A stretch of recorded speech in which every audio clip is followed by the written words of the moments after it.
Greetings, this is Obi-Wan Kenobi, and I have drifted into the underworld. The Star Wars underworld. I have a bad feeling about this. Here we go. We must go to the lower levels. The underworld. You've taken your first step into a larger world. You're after something. Ben. Since I've started the underworld, I've met so many great friends. Chris. I grew up in the 1990s, and mall packaging is nostalgic for me. Dominic. What I love most about Star Wars is that it's fun, and it's all-around good times. So, this is where the fun begins. May the Force be with us. This thing really moves! Whoa! I like this! I can't believe you came all this way to see me.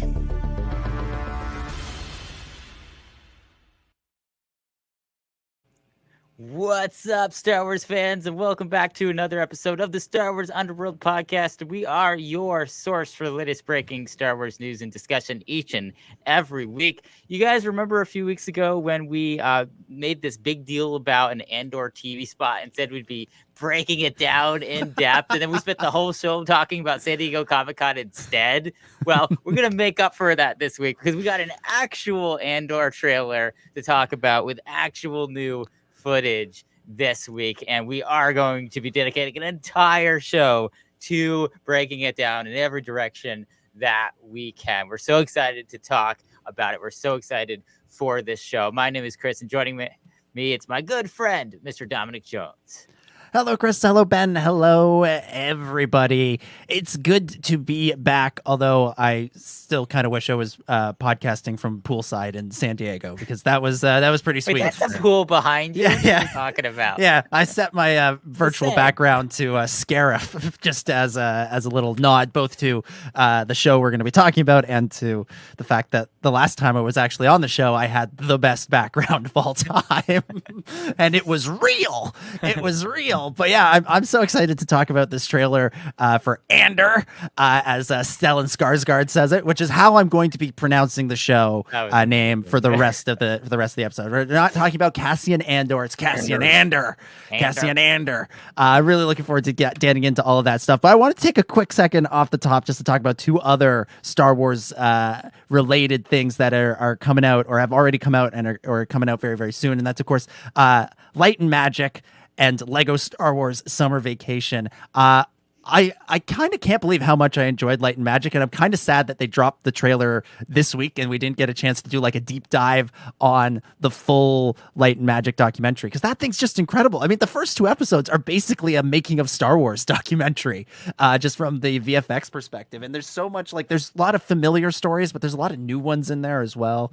And there's some great archival footage in there. So if you haven't checked that out, which if you're listening to the show, you probably have, but if you haven't, definitely check that out. And then of course, tomorrow, as we record this today, as most of you are listening to it, Lego Star Wars Summer Vacation comes out, the sort of the conclusion to the holiday trilogy of Lego specials. And I mean, I loved the Halloween one last year. I loved the Christmas one the year before that. And this one looks pretty spectacular too. So I'm looking forward to talking about that next week. But for this week, lots and lots to get into about Andor and all of the things going on in the trailer. It's going to be a great show. I want to organize a viewing of the Industrial Light and Magic documentary in the parking lot of the old Industrial Light and Magic facility. I'm sure the current construction company there won't mind. Yeah, I look, we did a live podcast from an IHOP. Surely that can be arranged. And you know what? You know what you have to do though to go along with the screening. You have to set up the slip and slide. Yes. You gotta. Everybody's got to take a turn on the slip and slide. Yeah. Bring it back. Also joining us on the show, it's Ben Hart, the Star Wars guy. How's it going, everybody? Yeah, I've been here, by the way. Yeah. So Ben's like, excuse me, I'm the one that's been holding down the show for the last month. I'm back. No, that's not true at all. But yeah, what heck of a way to bring us all back together than an Andor trailer. And it's gonna be a heck of a lot of fun. This trailer looked great, and there's not much else news. Really, this is like Andor and more Andor and more Andor. You know, that's all we really need right now is more Andor because we got a little bit longer wait now. But yeah, it's making it a little more palpable with all this. Yeah, I will say if all Andor winds up being is just Stellan Skarsgård saying Star Wars words in his accent, I think we've won. I think the show's great. But you know, we'll get to the trailer and everything and our usual plugs and all that stuff in just a second. But I think it's worth talking about just briefly off the top what you alluded to there, Ben, which is the release date change. The show is not coming out. Is not debuting with a two-part premiere on August 31st as initially announced. It's now being released with a three-part premiere, basically a movie, 2 hours, I think Diego Luna said, worth of content on September 21st. So they pushed it back by 3 weeks. I don't think there's anything to worry about here. I think they looked at the television franchise prequel landscape and said, okay, we got House of the Dragon coming out August 21st, the Game of Thrones prequel. We got The Rings of Power coming out September 2nd, the Lord of the Rings prequel. Do we really want to start our show smashed in between the two of them, or do we want to let the Dragon shows fight it out for a little while, and then we'll come in and swoop in after they've burned each other to a crisp? So as much as I'm, you know, a little like awe about not getting the show at the end of August and having to wait basically till the end of September, I'm okay with it because this is one of the lessons I think they needed to take from Solo, which when they smashed that in between Jurassic World something and Avengers Infinity War, it kind of got lost in the shuffle. And I think Andor doesn't deserve to be lost in the shuffle the same way Solo didn't deserve to be lost in the shuffle. And we know the episodes are basically done. Tony Gilroy said this week they're just putting the finishing touches on the sound mix for episode 12. So, you know, this delay is, I think, purely marketing and release related and nothing to do with quality or production timeline. And even if it was like, you know, them adding more visual effects and giving those guys more time looking at you, Marvel, you know, that's good. That's a good thing to give stuff more time and let, you know, productions do their thing. But that's not the problem here is, you know, Lucasfilm learning something. Lucasfilm learned, guys. It's great. If only this was The Mandalorian, then they would have been comfortable because the Krayt Dragon could have easily defeated Benedict Cumberdragon and Daenerys Jr. Yeah. Matthew Hardy in the chat also pointing out that they've switched up their release schedule for She-Hulk as well, which is now going to drop on Thursdays, starting in August 18th. Whereas Andor will continue to come out on Wednesdays. So now you won't have a Marvel show and a Star Wars show on the same day, which is what we had earlier this year with Obi-Wan and Miss Marvel. Which this bodes well for Bad Batch because we know that they need to squeeze Bad Batch into all this. And... Which that was sort of the other question of this release date switcheroo is the Bad Batch is currently slated for a September 28th release date, so a week later. So we could have two Star Wars TV premieres in 2 weeks. Like, how bonkers would that be? That would be awesome. And then Christmas is gonna come. We're gonna have nothing. It's gonna be all at the same time. They're gonna be we're gonna drop 4 episodes of Bad Batch at once. The premiere. Yeah. Well, you remember coming into this year, we worked it out where conceivably they could have had new Star Wars out like 50 weeks of the year. Obviously that didn't happen, but you know, they could space this out so that we roll from Andor right into the Bad Batch. I don't think that's how Stellan would say that. The bed. No, I can't. No, it's not working out. We need to get some actual Swedes in here to figure that one out for us. But you got it.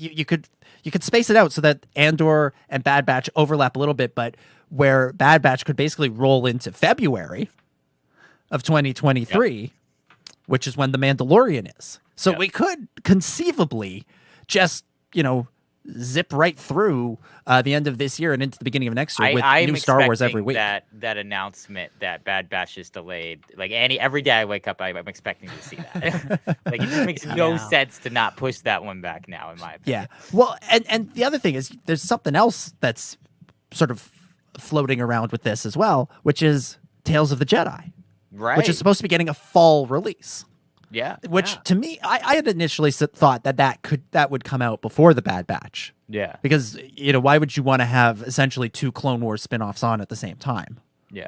And I was figuring that Tales of the Jedi would get the Visions treatment and drop all of the 6 episodes all at once. Which that's got a second season. Yeah, but that's not till till next year. That's probably much later. Yeah. I figure Visions is probably this time next year. That makes sense. Maybe Tales of the Jedi and Visions will every other year or something. Which how great would that be? That would be nice. That'd be pretty great. That'd be pretty great to keep that going, to keep both of those going in that way. So, there could be something going on here, or it could just, we could just wind up with a whole bunch of Star Wars on all at the same time. Is this do we need to make a relax here? Yeah, maybe. Is there something there? But we could wind up with just a whole bunch of Star Wars things all on at the same time, and conceivably 3 new things in 1 week. Dang. Which would be crazy. R.I.P. YouTubers and podcasters everywhere. Yeah, it'll be interesting to see. Rapid fire thoughts. What are your scores on all these things? Yeah. 1 minute for each of them. Limited to 1 sentence per episode. Yeah. Make it count. Yeah. Go. So that's where we're at. I mean, the release dates, they shake these things up. They change them all the time. As we've talked about in the past, then one of the sort of advantages I think Disney sees in streaming and direct-to-consumer stuff like this is that they don't have to worry about messing with the theater schedules. Because if you want to move a movie, that requires, getting in touch with AMC and all the other ones, and all the other big theater chains. Whereas moving it on Disney Plus, you just have to call the guy who's in charge of scheduling when these episodes come out and programming it into the system, and just getting that person to shift all it. I know for sure is with all this change, somebody's going to put something out at the wrong time, which I feel like has happened at least once before. Should we on the 31st? Should we be that at 2 a.m.? Yeah, just in case. Just episode 1 might be up for a minute. Yeah. And if you click on it at just the right time, you get to watch the whole thing. Yeah, because I already downloaded to the computer. Buffer, super fast speed, boom. It's there. I'm sort of tempted just to stay up on the 31st now, just to see what could happen. No, I think Disney's too well oiled a machine for that sort of thing to happen. I don't know. There's a lot going on. If there's only one person doing all this, somebody's gonna have a bad day. He's gonna slip up one of these days, and we're gonna be there to see Bob. It. Yeah, Bob in scheduling has to worry about this. Apparently, everyone that works at Disney and Lucasfilm is named Bob. For the record. Bob, yeah. It's Bob the CEO, Bob the CFO. Bob from social media, yes. Bob from Disney Plus. I know. Here's the thing too. I know it's manual because when these shows go online, wildly fluctuates. Sometimes it is before a few minutes before they're supposed to come out, and sometimes it's a few minutes after. So somebody's got to be pushing a button and with oh my gosh, I gotta go, or I gotta go early, so I'm pushing it now so I can go to bed, or there's something going on there. It comes out 2 a.m. my time, but sometimes 1:45 it's out. People are watching it. It's crazy. Yeah, so somebody's gonna see the old memo at some point, and it's gonna happen. Oops. How would you like to have that job at Disney? The guy that pushes the button to put the Star Wars episodes on Disney Plus. I want that job. I would like it as long as it's a lever like the hyperspace lever on the Millennium Falcon. I want to just and I want someone I want my boss, whenever it's time for the show to come in, to walk into my office and go, punch it, and then I pull the lever and all the shows go out. I would do that job. I'd be awesome at that job. I'd change my name to Bob for that job. That's why they have to close Smuggler's Run down at midnight, because after midnight, that's what that lever does. That's what it's for. Bob walks in there and is like, okay, good. He just sits down, cracks his knuckles. Okay, here we go. That's the other functionality they've been hiding. Yeah, then what they don't tell you is the giant screen, wraparound screen around that Millennium Falcon cockpit, which I'm guessing is how they do it. They could just turn that in. You could just tune in to Disney Plus on that one. Yeah, they watch it to make sure it's good, and then only I'm then flying can they through Disney Plus. and that's the only way they can see Gene's guy if it's blown up that big. And then after that, they're like, "Oh crap, we got to fix this." The guy in the Falcon saw the Gene guy. Get Bob and CGI on the line. We'll get him to fix it. Yeah, painting the projection screen. Like, oh wait, no, we can't do this with practical effects. That's not going to affect everybody's computers. No, of course. All right. So release date. There we go. If you love the show, subscribe to us and pull that lever. Chewy. You can also super chat with us on YouTube. You can become a channel member, get our clone squad number by doing that.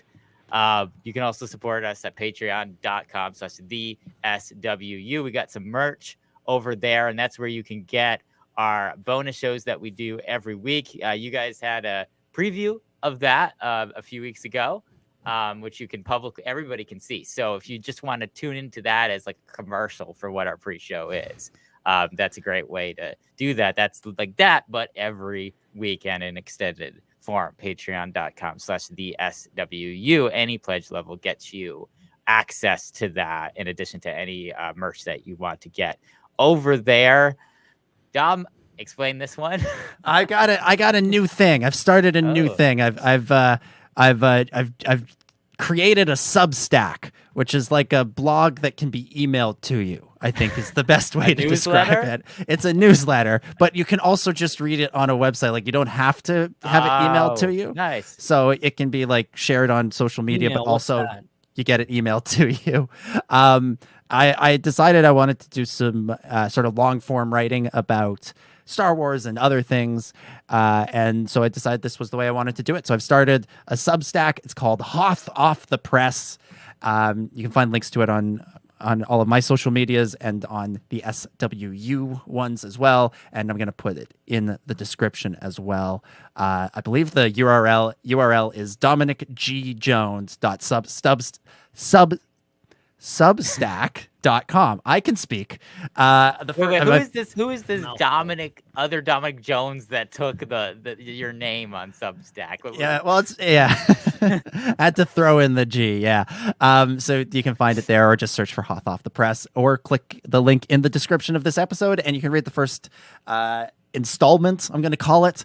That is a very lengthy piece about Andor and everything, some of the things I'm excited about in that show. You've revealed your secret that you're named after George Lucas. Yes. To everyone.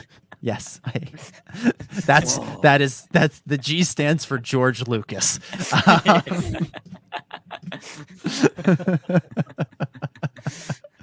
So there we go.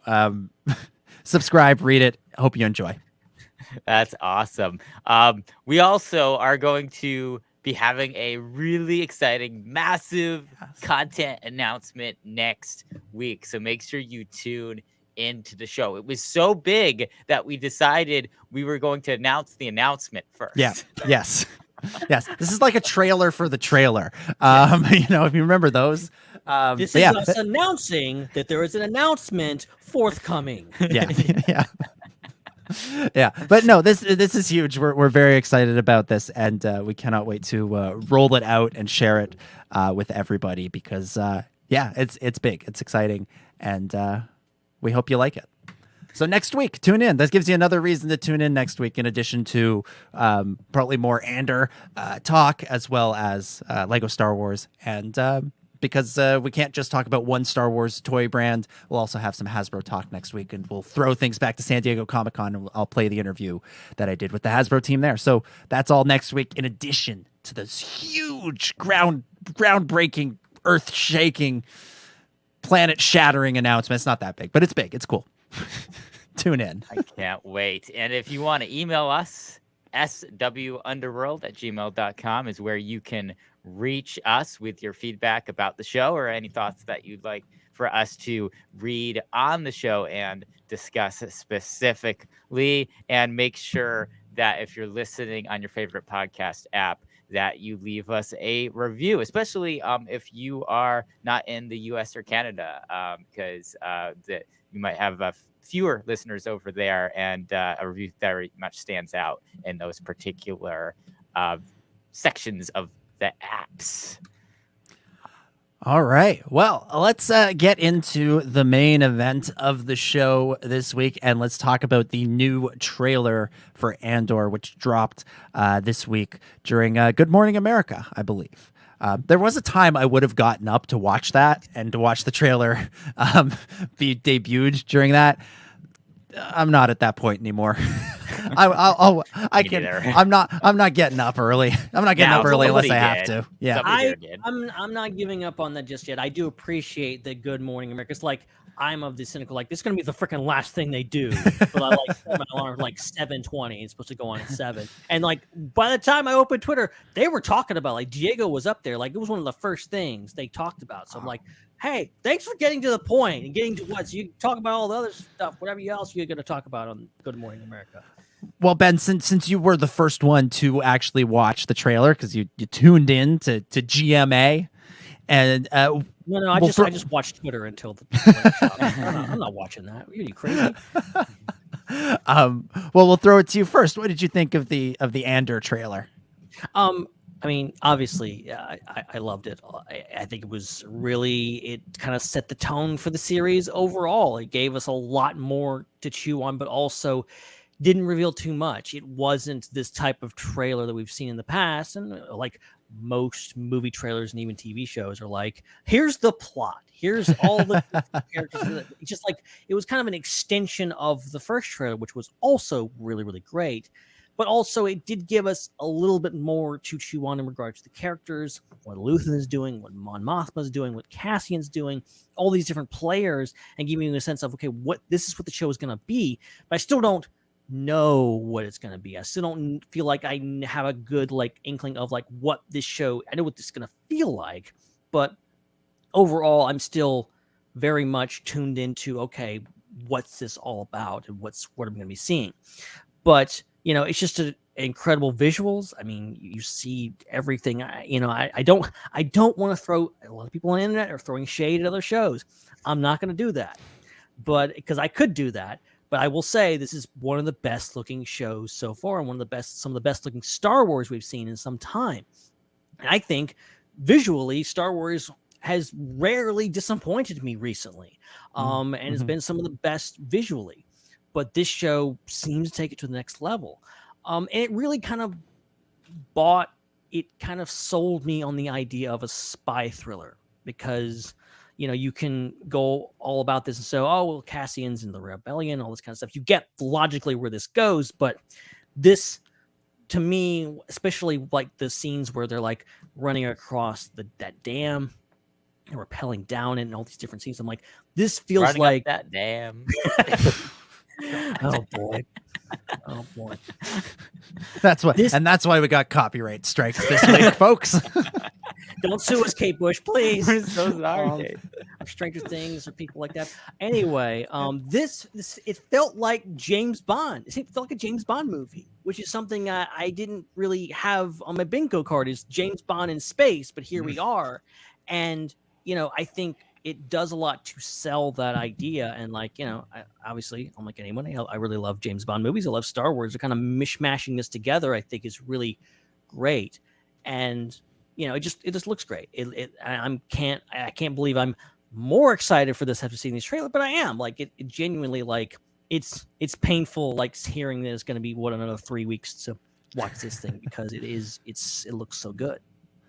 Yeah. There's that. You hit on a lot of good points and a lot of stuff we're going to come back to as we break down this trailer in depth. Chris, what about you? Your overall thoughts on the trailer? Yeah, this show's doing the same thing to me that Rogue One did, which was this kind of like this dark horse feel to it. I mean, I know there were always people that were like, Rogue One is what I'm most excited for, as are a lot of people have said that Andor is the thing that they're most excited for sure. But I think a lot of people too, you know, overlooked it with some of the bigger, well-known things like Kenobi.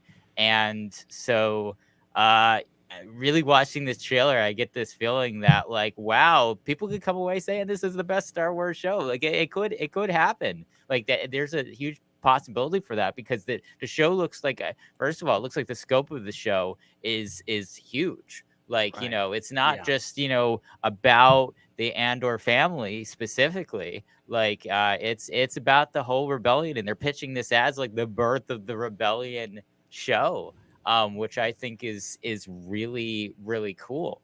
The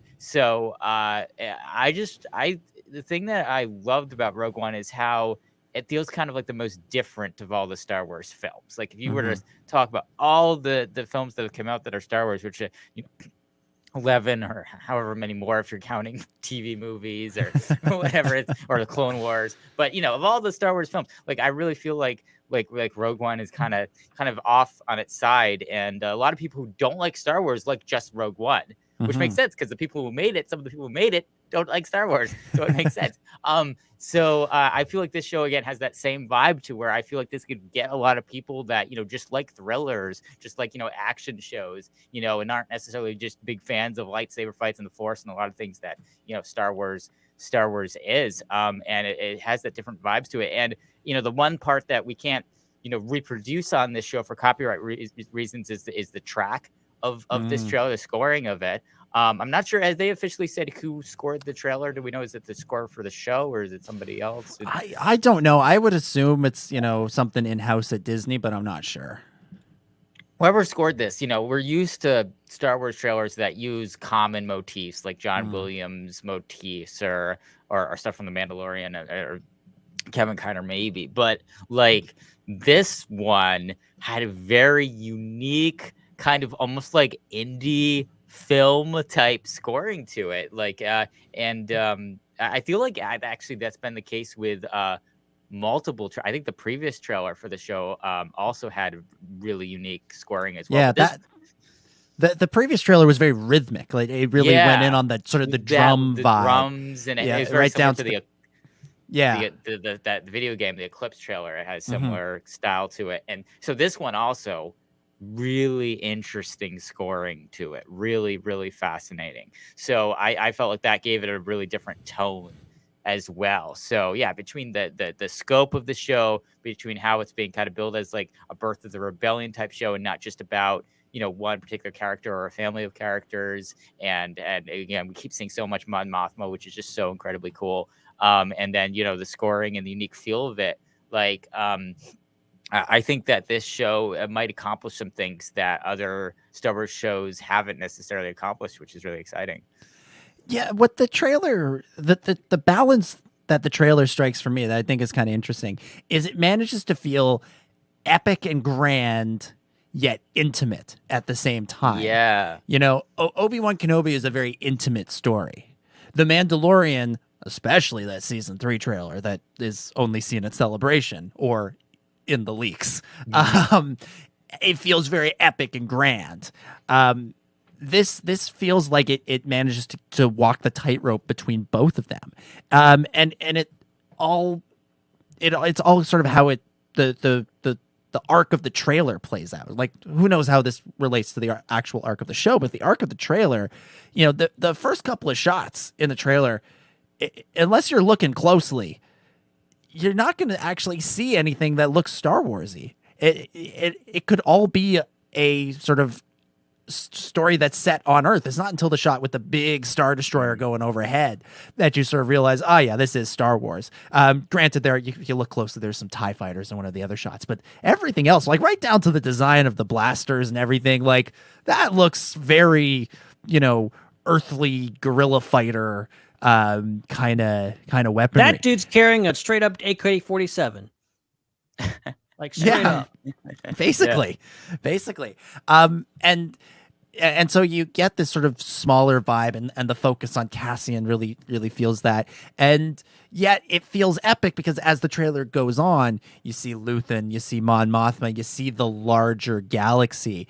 And so you understand that this show has a significant story to tell in the story of the formation of the Rebel Alliance, which is a story we've seen sort of bits and pieces of up until this point in things like Rebels and Rebels mainly.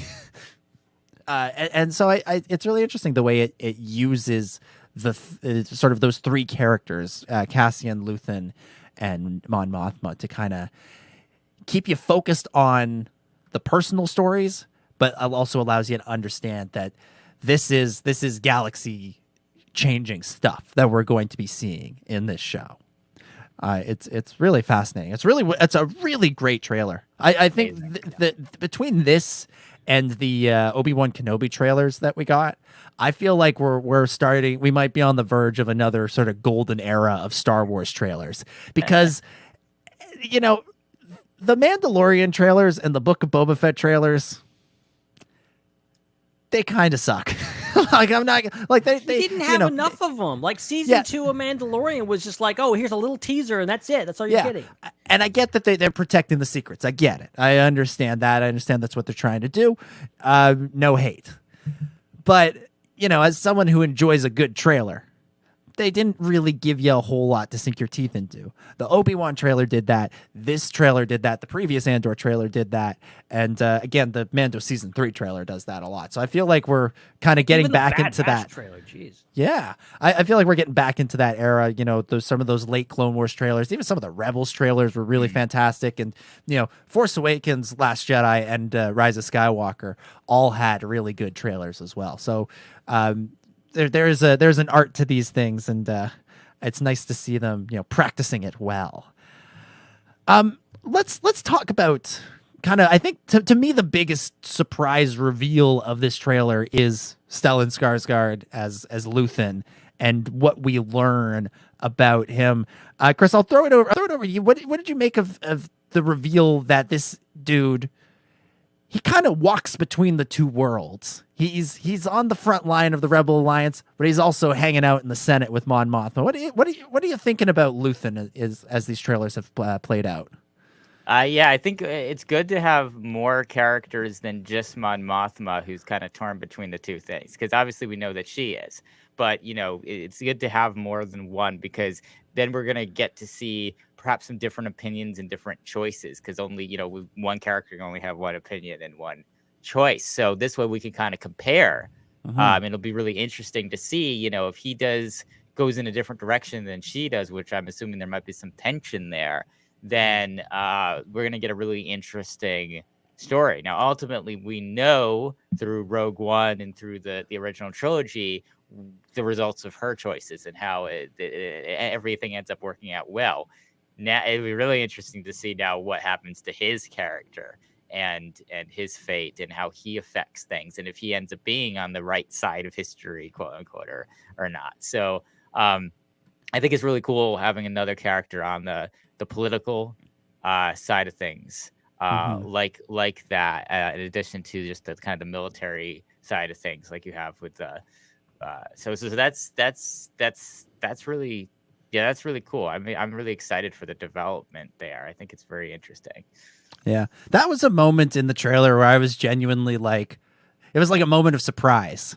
Like I will never film a trailer reaction video, but if I did, that would be the moment where I went, ooh, because it kind of got me. I expected him to be this kind of gritty frontline warrior kind of guy, and to see that moment where he's putting on the ring and that sort of cape thing that he's wearing and hanging out on Coruscant, again, it kind of changed the dynamic, or changed my expectations for the dynamics that we'll see play out in the show. Ben, over to you. Your thoughts on Luthen so far? Yeah, I just never realized, and it never occurred to me that Stellan Skarsgård would be playing what really appears to be the closest thing to Batman in the Star Wars universe. Because if you think about it, he clearly appears to be a rich guy. Yeah. Moonlights as a freedom, as a guy fighting for the good cause, under the veil of night, and then plays this rich bachelor. I don't know what's going on there. He's meeting with Mon Mothma. You don't know, what his deal is there, because is he playing this? Does Mon Mothma know? what he's up to, that whole thing. I love his character and the dynamic they bring to this because, he is someone who like, like I love that he's not maybe a straight up like bad guy or someone in the vein of like Tobias Beckett or whatever, who is kind of like, oh, I'm just a smooth talking guy that's that's going to be a mentor. This guy to Cassian, he is someone who has a lot of stake here and is kind of pulling the strings, and we may find out he could be one of the big reasons why the Rebel Alliance exists because he's obviously he's got money, and you to run a war effort you need money, you need resources to make this happen. And I'm very curious, like, what is his deal, what is he up to, and what is his goal here. And obviously he's got this really nice ship and all these this almost museum full of stuff in there. I want to know more about him, and and obviously Stellan Skarsgård just having a Skarsgård Star Wars period I'm very happy about. So and he's one of my favorite Skarsgårds. So yeah, everything about this looks great. Yeah, he's one of my top 2 favorite Skarsgårds out there. What's fascinating is he's kind of seems to be the guy that's going around and actually uniting the rebel cells that exist out there. And you think about rebels, right? And it almost feels like the cells get united kind of by accident in that show. Mm-hmm. Like the way season 1 wraps up with Kanan being captured by the Grand Inquisitor and Ezra and Sabine and Hera going to rescue him and calling out for some help from Fulcrum, and the arrival of the Rebel fleet at the end of that season. It almost sort of feels like it's kind of happening by accident, whereas it seems like Luthen is very particular and very direct in what he's trying to do. We see him meeting with Cassian, we see him meeting with Saw, and we see him meeting with Mon Mothma. In a way, it's kind of those 4 characters kind of represent the full spectrum of the Rebel Alliance. You have the politician in Mon Mothma at one end, and at the other end you have the extremist of Saw Gerrera, and then you have Luthen and Cassian who kind of fit in between, with Luthen maybe leaning a bit more in Mon Mothma's direction since he does appear to come from the same world as her, at least the political world, that is. And Cassian perhaps leaning more in the Saw Gerrera direction, seeing as the first time we actually see him on screen in Rogue One, he straight up shoots his buddy in the gut because he's worried about what will happen to if he gets captured. So you've got kind of that sort of range of opinions of what the Rebel Alliance could be, should be, and I think a big part of this show is going to be exploring finding the right balance for what the Rebel Alliance should be, and this is something that I wrote about in Hot Off the Press, which you can read on Substack. Oh, this is what we have to look forward to. It's random, shameless plugs. Yeah. Jeez. Yeah. Of course. There you go. That's if you want to subscribe. There's the link. It's on the screen. All that good stuff. But there's a scene, again, to go back to Rebels. There's a scene in Rebels where Saw Gerrera and Mon Mothma actually talk to each other, and they kind of get in each other's faces about their particular ways of doing things. And in that scene, Mon Mothma says, as long as there's a chance at a peaceful resolution to this, we have to take it. And Saw Gerrera kind of makes fun of her for doing that, and she hits back at him, pointing out that he kills civilians, he kills prisoners of war, he doesn't worry about who gets in his way. And so you have this kind of disagreement between the two of them. And what's interesting about it, all of this relates back to Andor, I promise. I'm not just reliving live from Lothal here. Is both of them are kind of right in what they're saying. Saw is right that there is not going to be a peaceful solution to this. Darth Sidious would never allow a peaceful solution to this. But Mon Mothma is also right that if you fight the war the way Saw Gerrera wants to fight the war, then you're no better than the Empire, which Jyn later hits Cassian with in Rogue One. If orders when you know they're wrong, you might as well be a stormtrooper, which is I think one of the best lines in all of Star Wars, certainly in the last 10 years, if not all time. That's such a provocative, evocative line. So, those two characters, they both need to be brought more towards the middle and more towards finding a sort of way of fighting, which is, again, to keep the Rebels connection going. Again, this is live from Lothal Part 2 here. Is what Yoda tells Ezra, right? How we choose to fight. That's just as important as what we're fighting for. Because ultimately, we know Mon Mothma chooses to fight. We see her in Return of the Jedi, leading the charge on the second Death Star. In Rogue One, she seems pretty happy when the fleet takes off for Scarif. She seems like she's on board with that idea. So we know that she gets sort of brought into this way of doing things, and we know that ultimately Saw, which is kind of tragic, doesn't. He doesn't ever sort of move back towards the middle. He gets stuck in his very extreme ways and ultimately dies. Dies a very unceremonious death, right? Right. He kind of goes out and kind of like a punk, So you have these characters, and then you have Cassian, who's kind of in between that. And I think Cassian, what we're going to find in this show, his storyline is going to mirror that of the large Rebel Alliance, which is figuring out how do we fight in a way that is that is sort of moral. How do you fight a moral war? Which is an interesting question. Can you fight a moral war? Is sort of a philosophical question for the ages. The easiest way to do that is to do it on Disney XD to make sure stormtroopers die. Yeah. So. But, it's just to sort of wrap up this little rant, and then I'll shut up and let you guys talk for a while. I think the other thing that's kind of interesting about this is that we know where Cassian winds up in Rogue One. We've seen the final act of his story.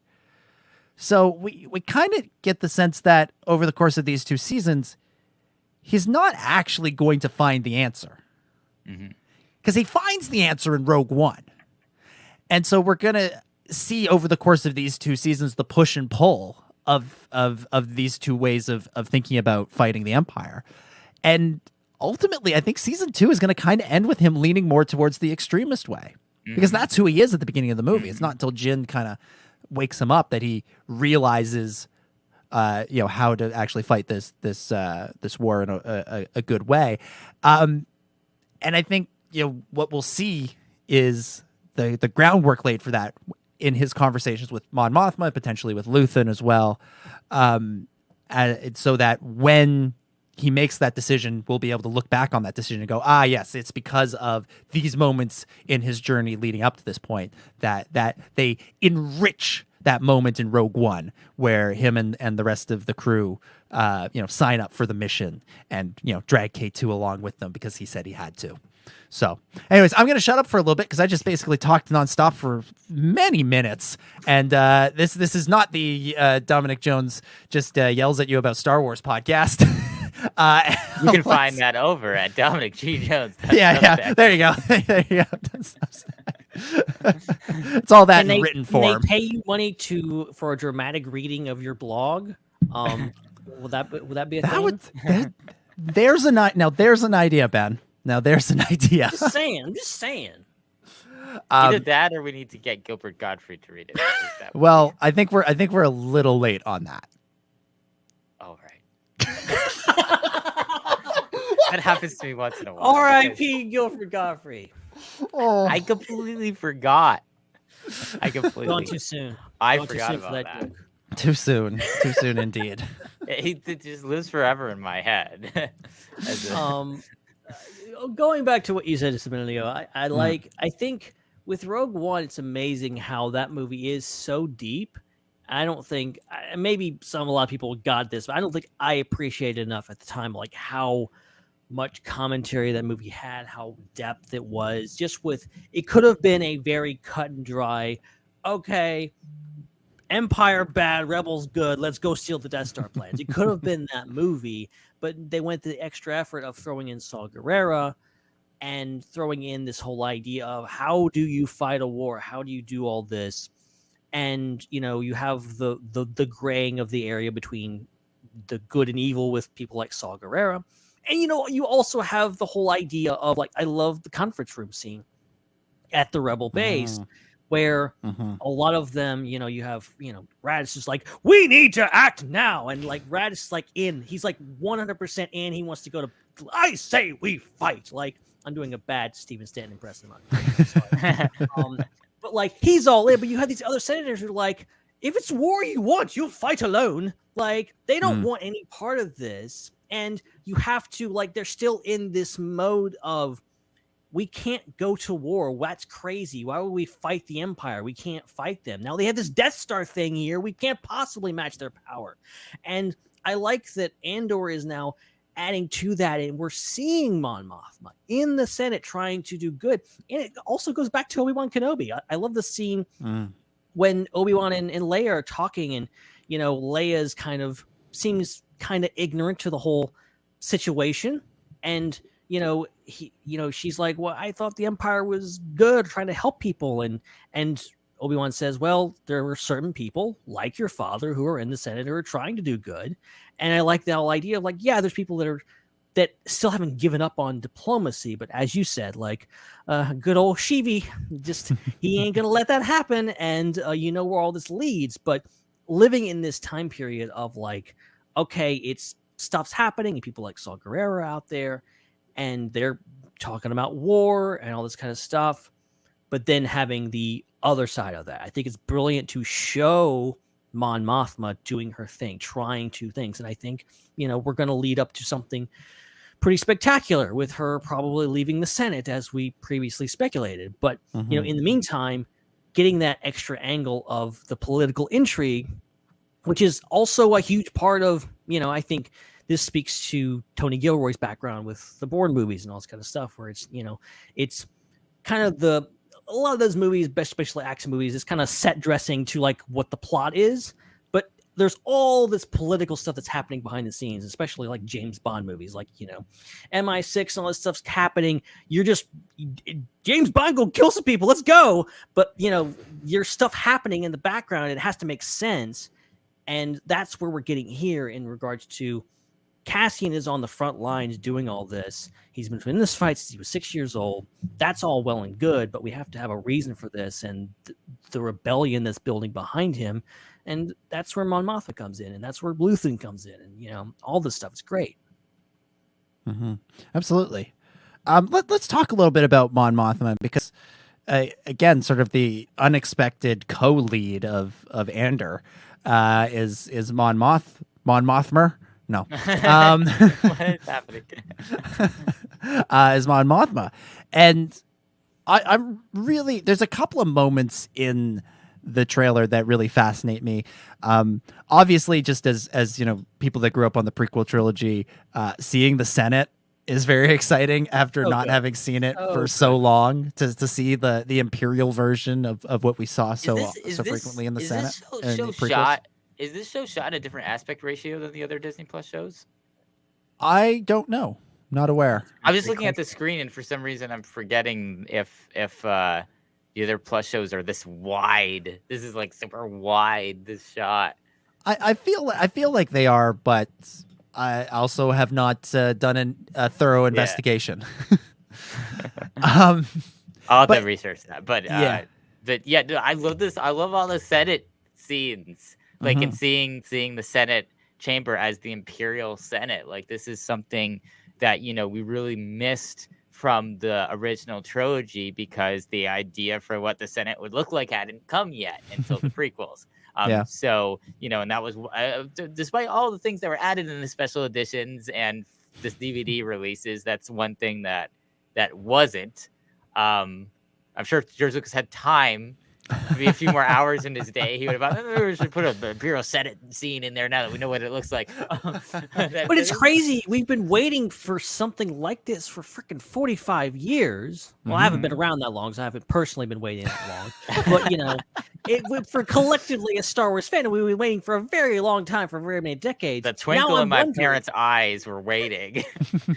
And now I'm wondering, is like the culmination of, like, season 2? We know we're going to lead right out to Rogue One. Could we get a scene where Palpatine's like, hey, show's over, Senate's done, here we go? Or maybe Masameda does it or something. I don't know. Yeah. I'm sort of fascinated to see what kind of power the Senate has in this time, right? Because it could very easily just be, there just to prop up Palpatine, which I think ultimately it is.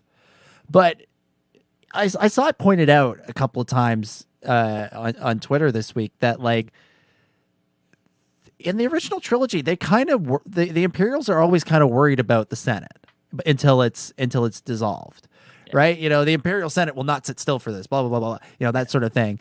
So it would be interesting to see, this body, this governmental body, actively trying to oppose Palpatine or actively going against something he wants to do, and what that would actually look like. Obviously, they can't go against anything big, but Mon Mothma does sort of describe herself as an irritation in the trailer.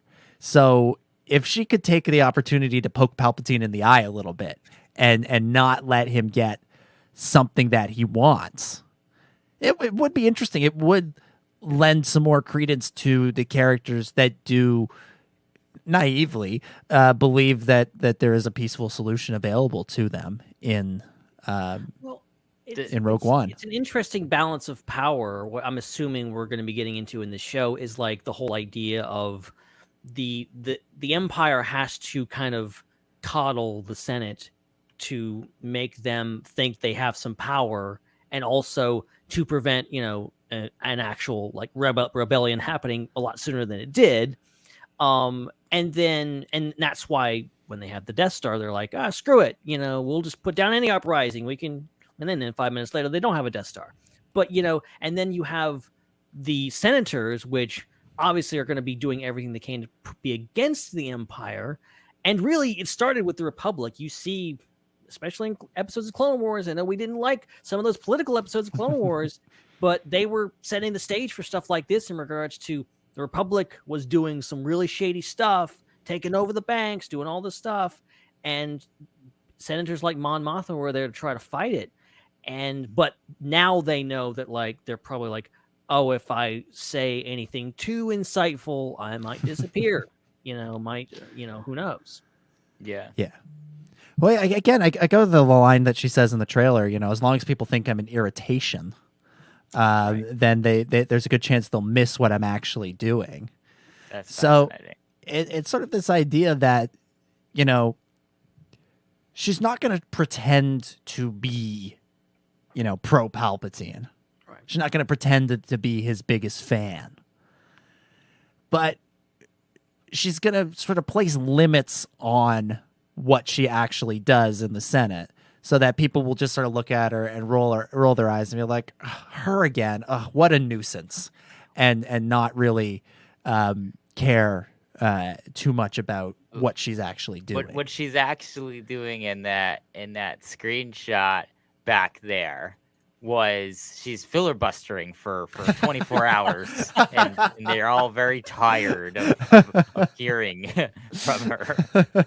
And the recipe for hot cocoa goes as follows: hot calf. Hot chocolate. I'm sorry. That's canon version. There you go. Well, no, that brings up a really interesting question, which is this show gonna get a little bit more into the mechanics of the politics? Because I know, there was this whole thing about people saying they thought the politics in the prequels were boring. I didn't think so. I thought that maybe even if they got even more into it, it would have been more interesting. Maybe it was just too kind of surface level. And that's, what Joel was saying in this super chat that we just put up on the screen, is that, something that excites him is about the politics seem to be in the foreground and more nuanced, which is something that even the prequels struggled with. And I'm wondering, so we do know that going into the Imperial Senate, allegedly a lot of these senators are being controlled in some way by Palpatine, because that is that truth that Count Dooku says to Obi-Wan. And comparing that to other things that Dooku and Darth Maul, the other apprentices of Sidious, said, we know that they tell the truth. They're not liars necessarily. So it's very likely that that is true. So then that kind of brings up the question of, well, you know, is that why the Senate is allowed to continue for so long? Because, you know, technically it is still being manipulated and being controlled, even though it's quote unquote a democratic part of the empire. So I'm really curious to see what the political maneuverings are of Mon Mothma and the anti-empire people in the Senate, and what that actually literally means in the mechanics, and if they actually do bring about the destruction of their own body because of things that they do. It's very interesting. Yeah, I mean, we get a little, I think, hint at this in Obi-Wan Kenobi, actually, because you know, Bail Organa has those annoying in-laws that show up, and they're like, yes, the Empire's finally lining some pockets, if you know what I mean. And Bail's like, yeah, but slavery, and they're like, we don't hey, we don't get into politics here, you know. So I think that's SJW on me, Organa. The woke mob is coming for Palpatine. No, Padme and Mon Mothma are definitely leaders of the woke mob. Oh, absolutely, absolutely. But the point is, like, ultimately, and this goes back to what you were saying, Ben, about those episodes of the Clone Wars where Palpatine, you know, is taking control of the banks. You know, Palpatine, I think, controls these senators because, you know, he's got some Sithy money that has been stored away, and that was something that the Darth Plagueis novel, which is sort of, I'd say, canon adjacent, got into a little bit, with the idea that Plagueis himself was kind of he would, to put it into sort of real world terms, is Plagueis, I feels like he ran multiple super PACs, or he donated to multiple super PACs, kind of thing, and he was, you know, he was a lobbyist. He was putting funding into certain places to, you know, unofficially control the way certain politicians vote. And I feel like Palpatine still has that going. He just runs it through intermediaries like the Trade Federation, the banking clan, yada yada yada, and that's all of those thing, corporations. That's the thing that is buried in the opening crawl of Phantom Menace, is really the only mention of why the Separatists actually exist. Because when you're watching the Star Wars movies, you know, you understand why Count Dooku's doing what he's doing. He is controlled opposition that allows Palpatine to rise to power and gain more power to eventually create the Empire. That makes sense. But what doesn't make sense is why does the Separatist Council exist? Why do they all support, you know, this movement that's anti-Republic? And obviously there's also the fact that they're in both positions too. Like the Neimoidians, they have, you know, their own senator as well, and then the Trade Federation has their own senator. So they're kind of, it's very interesting, and really it's that concept of like the taxation of trade routes is really your only hint in the movies of what's going on, which is ultimately that the Separatists are in it for the money. The Separatists, the Confederacy of Independent Systems, as it is officially called, is ultimately like a fascist separatist movement that is corporate, and they're just trying to make money and get the Republic out of their hairs, and then also war profiteer on top of that. And so that it's really fascinating to have know those kind of pieces, but again, they're very much scattered around here or there. Like they're not the central point of the story of Star Wars, which is very much about the Jedi versus the Sith, and then everybody involved in each side is kind of like secondary to that. It's very interesting. Yeah, and to bring it sort of back to the point that I think Joel was making in those comments earlier, is that what makes Andor stand out from the prequels is that it is a political thriller. The politics and the maneuvering are part of the story and part of the action. in a way that they aren't in the prequels. In the prequels, they're exposition. They're trying to explain why certain things are happening. I think there was an effort made perhaps in the first two prequel films to try and make them into, to have political thriller elements. And, everyone's mileage will vary. We can agree or disagree on how effective they were.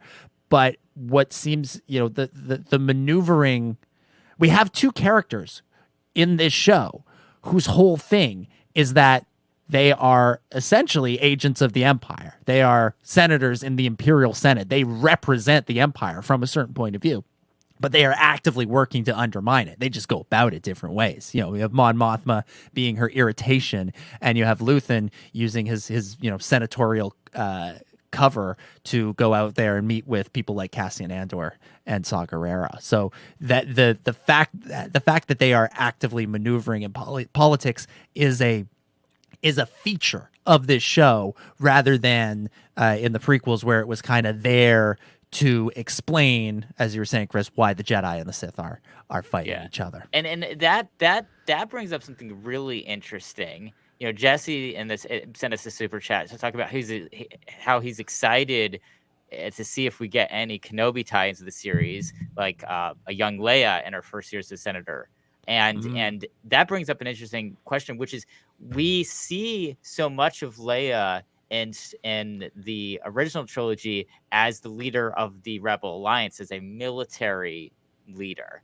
And yet, she's presented as a political figure in the beginning of us learning about her character. And so I'm very curious to see if this show either lays the groundwork for or actually shows us the political side of what Leia's doing and how she is, what her strategy is in all of this, because that would be very new ground for, I think, Star Wars to tread on.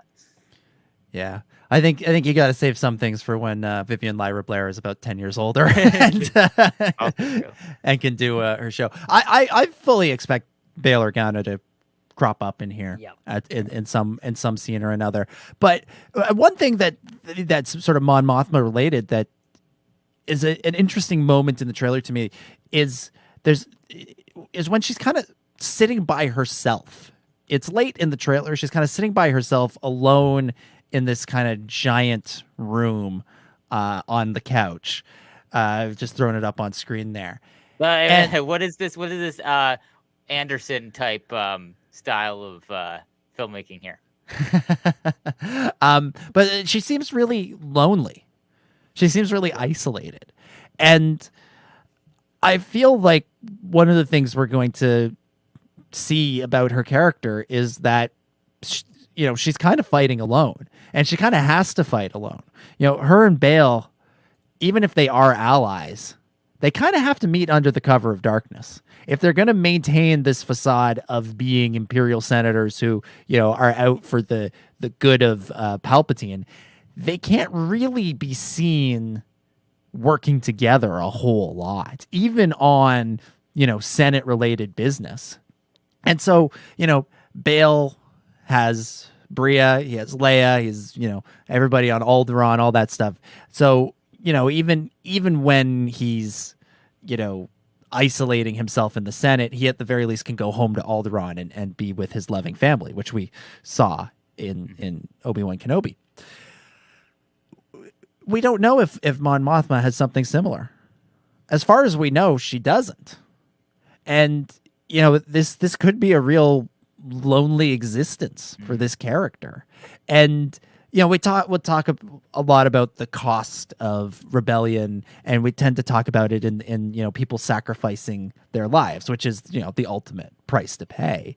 But Mon Mothma is also paying a price in sort of being choosing to be isolated, be alone, so that she can focus on her fight for the greater good. It's again not the same as sacrificing yourself literally, but it's kind of a tragic story. This this senator who's really on her own, one of the only people in the galaxy trying to do what's right, or one of the only people in the Senate, let's say, trying to do what's right, and as a result, she's kind of isolated. Yeah, it should be interesting to see how they address this because, it's a theme that comes up, throughout these films and TV series. Like people willing to stand up, people being scared or just straight up, we see, the bad cousins and uncles and whatever in Obi-Wan Kenobi of the Organas and be like, yeah, we're making money off this, blah blah blah blah blah, and that whole thing with in the sequel trilogy of like, well, why didn't anybody show up on Crate? And then Rise of Skywalker kind of coming and going like, well, people are scared and people don't know what to do, and the whole idea of like, what is the feeling right now? In this time, 5 years before A New Hope, what are people doing? What's happening in the Senate? Or there are a lot of people will be like, yeah, Empire, or they're like, I'm not sure about the Empire, or I don't like the Empire, but what are you going to do about it? That whole thing. And that whole Kanan Jarrus attitude of like, we fought a war. I don't want to do another war. So let's just keep going with this because what else are we going to do? And it's going to be interesting to see like, how does that affect Mon Mothma? Because she's obviously in a position where she has to choose this. Do I keep going with this diplomacy thing, or do I give it up completely to devote myself to the Rebel Alliance? We know what choice she ends up making, but how does she get there? And where, what makes that choice for her? Again, really interested to see how this interfaces with what we see in Rebels and her eventual turn to being the full-time leader of the Rebel Alliance. Yeah. I think we're going to be, I think one thing we can expect to see in the show is a real sort of contrast between life on Coruscant, life in the Senate, and life everywhere else in the galaxy. I think we can expect to see a really depressed galaxy by and large. Luthen has the line, the Empire is choking us so slowly, we're starting not to notice. Yeah. And, I think the initial shock of the Empire is gone by this point, right? We're 15 years past Revenge of the Sith. People have kind of gotten used to the idea that it's not a republic anymore. It's an empire. And the brilliance of Palpatine through the prequel trilogy and the original trilogy is that he moves slowly. He doesn't arrive with 10 million super Star Destroyers in the sky and just start attacking. He gets in there and slowly lays the groundwork for his rise. He slowly starts to, gather emergency powers and allow himself to stay in office and, start changing those written and unwritten rules of how politics is done in the galaxy. He just doesn't go along with them. He's changing them slowly, and then he doesn't just take over the banks all at once. He manipulates crises to allow these things to happen. He manipulates the Naboo crisis so that he can even become chancellor. Like he does all this slowly so that it feels reasonable as it's happening. It's only when you take that step back and go, hey, what the hell is going on here? That it's only when that happens. And so I think it's safe to assume that continues through the dark times, the between 3 and 4 times, where he continues to sort of strip away people's rights and their freedoms. Leia says to Tarkin, the tighter you close your grip, the more systems will slip through your grasp. I think so. I get something to that effect, right? And so basically, is Palpatine is slowly still taking away people's freedoms, people's rights, and we're reaching sort of the point now where it's kind of critical. It's either people stand up or they just accept their fates, and it's as Luthen says, it happens slowly. It doesn't happen overnight. It isn't a million Star Destroyers on the sky. It's a thing where people just sort of go, okay, yeah, I don't need that freedom. That's fine. I'm good. And what the Rebel Alliance needs to do is get people to take a step back and look and realize and look up and see the Imperial flag reigning across the galaxy and realize that's a problem. Right, and we have to take a step back and like, okay, what is this all about? what is this era all about? What did George Lucas himself establish this era to be, this grand story to be telling? It's the story of how does a democracy turn into a dictatorship? And I know Star Wars is never political. Never. No. There's never any political commentary in Star Wars. But this is what this is all about, and the fact is that it directly mirrors real life, and the fact that things don't happen overnight; they happen gradually, because revolutions would happen pretty quickly if they knew what was going on. You have to be slow with this, and Palpatine, like a lot of people in the real world, I'm just gonna say it, know exactly what they're doing, and that's what this is all about. So going back to, you watch the Clone Wars and you see certain episodes and you're like, no wonder people didn't notice the Empire until years after it was created, because the Republic was basically the Empire without the name. The Republic was doing things that the Empire would do. The Republic was the Empire. The Republic and the Empire are the same entities, just with a different name. And that's the reason it failed. And that's the reason what happened. And I swear, there's been certain lines where people basically said that, like Republic, Empire. It's all the same. Like I feel I can't remember who said. Someone said, one character said that somewhere. Like, literally. I feel like there's a point in Clone Wars. I think Cham Syndulla says that, at what point will I be fighting you, Master Jedi? Like, he sort of points out that which is ironic, because like a lot of the Twi'leks ended up, at I think slaves of the Empire. Like that was bad. He was right. And we see in the Bad Batch, the Republic presence on Ryloth becomes the Imperial presence, which then enslaves that people. Yeah. It's there. And I think I expect Andor will at the very least allude to this concept as well, because we see in the last trailer, and I believe we see a shot in this trailer, where it's not stormtroopers marching in the streets, it's clone troopers. I love this so much, because we see interspersed in the trailer, we see stormtroopers, we see clone troopers, and it's almost hard at a glance to tell them apart. And you're seeing the galaxy and the Clone War and all this through the eyes of Cassian, who's someone who the uniforms just changed a little bit. It was the same guys all along oppressing them, and to him, clone stormtroopers, it doesn't matter. They're all people who are oppressed. It's their land. We're the hostiles. That whole thing. And I love that. I love that we're seeing the clones. We've grown. I've grown up, loving the clones, loving them as heroes, and they were heroes, but they're also tools for a grander, more evil purpose.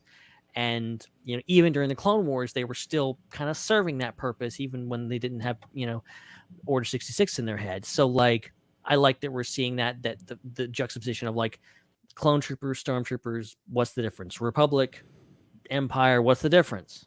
Yeah, one element of Cassian's backstory that it seems to me that they're keeping intact for this show was that he grew up a separatist. He wasn't like Mon Mothma or Bail Organa or Padme, the characters who are Republic loyalists, but see the problems. He was somebody who was on the other side, and I think that will give him a unique perspective on the fight that is happening in the present in the show, because there's lots of flashbacks or stuff that looks like flashbacks in this trailer, and it's kind of funny. Everybody wanted Clone Wars flashbacks at Obi-Wan Kenobi. I feel like we're gonna get a lot more Clone Wars flashbacks in Andor. Between Andor and Mandalorian. Mandalorian, yeah, right. They all are.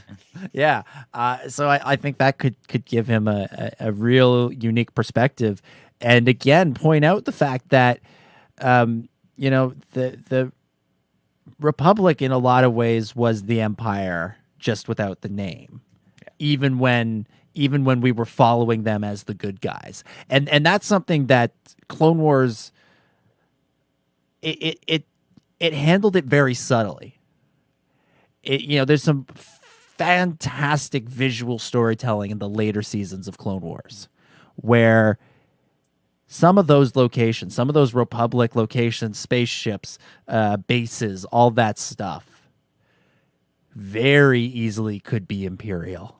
You'd be forgiven at quick glance for thinking, oh, that's from the new animated show set in the original trilogy, in some of those shots. And at least one of those locations we've seen in previews for season 2 of The Bad Batch, when it is Imperial, and boy, oh boy, does it feel right.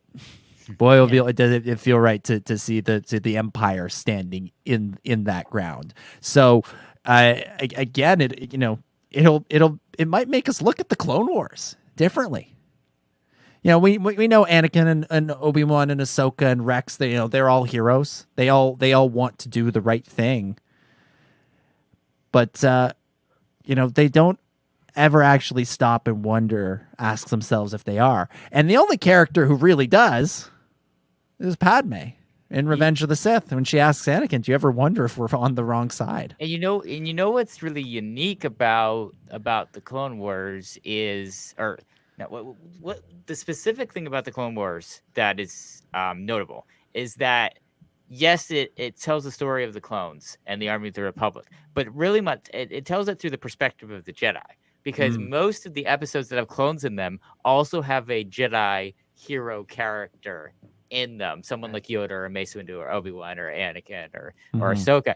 And so, but if you look at the episodes that don't have those characters in it, you end up with what's his name? Slick, the clone from Hidden Enemy, or Dogma, or Tarkin, or Ponkrell, or there are a lot of characters that are leader characters, or just characters within the army of the Republic that are definitely not heroes that they show. And I think our view of the Clone Wars is very much skewed by the fact that most of the stories are heroic stories about these hero Jedi characters, when in the broader sense of the entire war, there's probably a lot more evil within the clone army and the army of the Republic and the Republic than we were shown by screen time on screen. And so there are those very good reasons for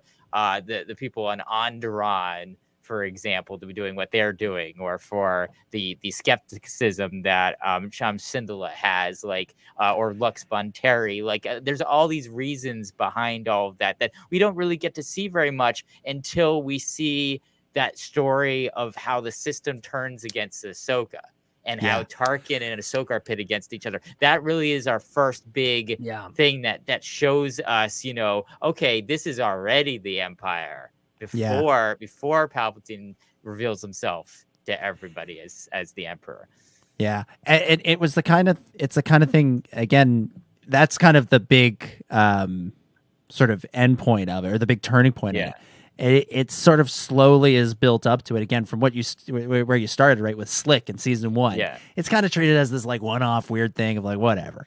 But as you trace your way through the seasons, there starts to be more and more moments where you're sort of questioning the Republic and their place in it, and are they the good guys, and pitting our hero characters up against their own side. And ultimately, like you said, the big turning point is with Ahsoka, but then it continues continues into season 6 with Fives. That's right. The guy who figures it all out, discovers it, he knows, and he looks for help from Rex and Anakin, and he doesn't get it. He's met with sort of disbelief and skepticism when, he's the one who is telling the truth. And I have to think that had Clone Wars continued the way it was originally intended, we probably would have gotten more stories like that. That would have, led us, to kind of wonder about, who are we actually supporting on this show. And, it's, there's a little bit of that there in the Bad Batch arc. There's a little bit there in the Trace and Rafa arc in season 7. Like they still pick up on these ideas, and ultimately it's kind of, Maul who again sort of vocalizes it in season 7. But yeah.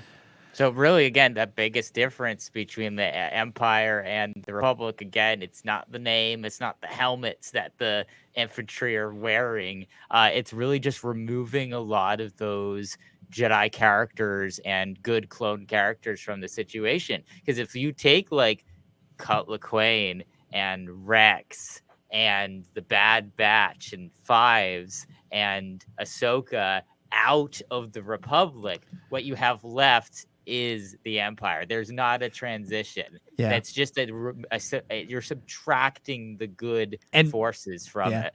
And we've quite viscerally experienced that in the final 2 episodes of the Clone Wars. Yeah. In that sort of Order 66 sequence, when Jesse leads that army against Rex and Ahsoka, it's gone from all of them against the Separatists to Rex and Ahsoka versus their former allies. And you have the opening crawl of Revenge of the Sith is like there's heroes on both sides. Basically, by the end of Revenge of the Sith, there are no heroes on either side. It's just darkness. And while it definitely can be said that Order 66 was a deception in the sense that the clones are being manipulated into making the choice that they make, the Bad Batch very much reveals with Crosshair that ultimately that the clones responded in different ways to that. So realize that they need to make amends for what happened and fight the fact that they've been manipulated physically by the ship. But then some decided that they still want to serve the Empire despite that. And so I think that again furthers that down the line that, it's very much the fact that the Empire already exists even within the clone army because Crosshair is already there. And it wasn't a manipulation that made him make the choices that he made. Yeah. Yeah, that's something that Bad Batch season 2. I really hope it continues to delve into, and it could be it's be fascinating to see, if the shows do wind up airing basically at the same time, to have one show tackling the end of the Republic and the beginning of the Empire on at the same time as the show that's tackling the beginning of the rebellion, and in essence the end of the Empire or the beginning of the end of the Empire, to sort of juxtapose those 2 time periods, and again, it's sort of what we were talking about earlier with the Empire slowly encroaches on you. In Bad Batch, there's a lot of scenes where people are like cheering for the clone troopers, the new Imperial clone troopers. They're on board with it. Empire Day. Empire Day, yeah. But in this trailer, there's some visceral acts of like protest. Not even rebellion, just protest. Like the scene where the dude runs at the troopers with the riot shields. Like, whoa. Also, that's Star Wars having something to say right then and there. It's like, I'm pretty sure I saw that on TV last week. Like, yeah, right. Why was it he trying to hand them a Pepsi? A Mugen tea. He should have offered them a diet Mugen tea, and all would have been fine. It all would have been good. Would you like a drink, kind sir? Oh, I love it. I love it. I love it.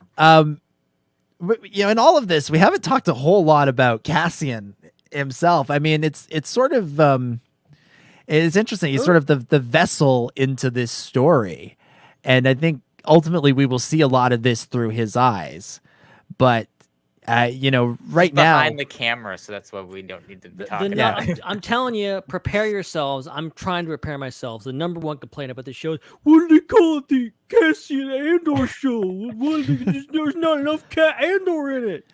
I'm trying to like prepare myself because I know it's a reasonable like thing to point out, but everyone on the internet is gonna think they're like the first person to point that out, and they're gonna be like, I'm like, shut up. Just watch the show. Yeah. Well, it's one of those things where I think once the show actually begins, that's when we'll actually get to sort of delve into Cassian's character. Because right now, I mean, we're talking about all of the big picture stuff of the galaxy. Because that's what this trailer is, I think, selling us on more than anything. Right. Yeah. Sure. Because we already know Cassian. They don't have to sell us on Cassian. We already like Cassian. He's a good guy. We saw him in Rogue One. We're already on board. But the world of the show is kind of the big selling point at this moment in time. But once again, like I said, once the show actually begins, we'll be seeing stuff through Cassian's eyes. We'll start to understand him as a character, and I fully expect to completely understand why they made it the Cassian Andor show, and not, just a generic Dark Times Empire versus Rebellion show. Some great visuals in there too. There's some towards the end of the trailers. It's just really great, like colors, and it's so gritty and dirty in places. But then there's some really gorgeous like space things, and we've got this shot up on the screen of Cassian in the cockpit of a ship, and it's all sort of red and gold outside.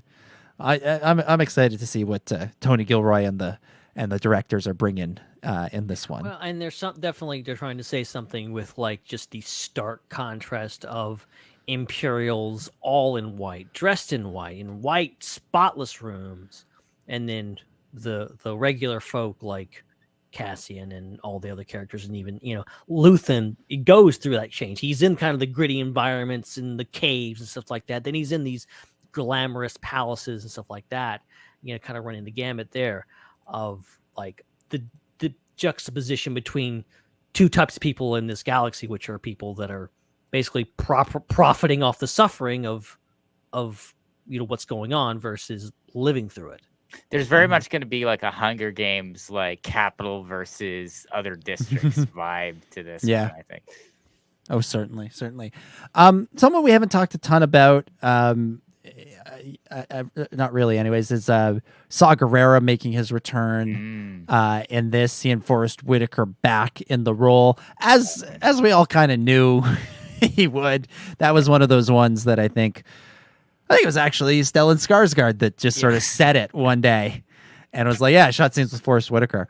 What are you guys looking to see from Saw? What are you looking to see Saw doing in this one? Well, I mean, as we talked about earlier in the show, he's a great foil for characters to kind of decide where they're at and the militancy of their decisions. So he'll present that option there of this is how we're maximally militant and violent, I'm sure, and that probably will be, there'll be other characters to come in that preside the opposite view, like Mon Mothma probably being on the extreme end of the pacifist side. So I think that's probably, I see as his role for the show. I don't know how much the show is going to develop Saw as a character particularly. Like, I don't know if this show will provide reasons for making him more militant or not. It'd be cool if we do learn more about Saw, but my initial expectation is he's going to be a foil as a character rather than one that sees development within themselves.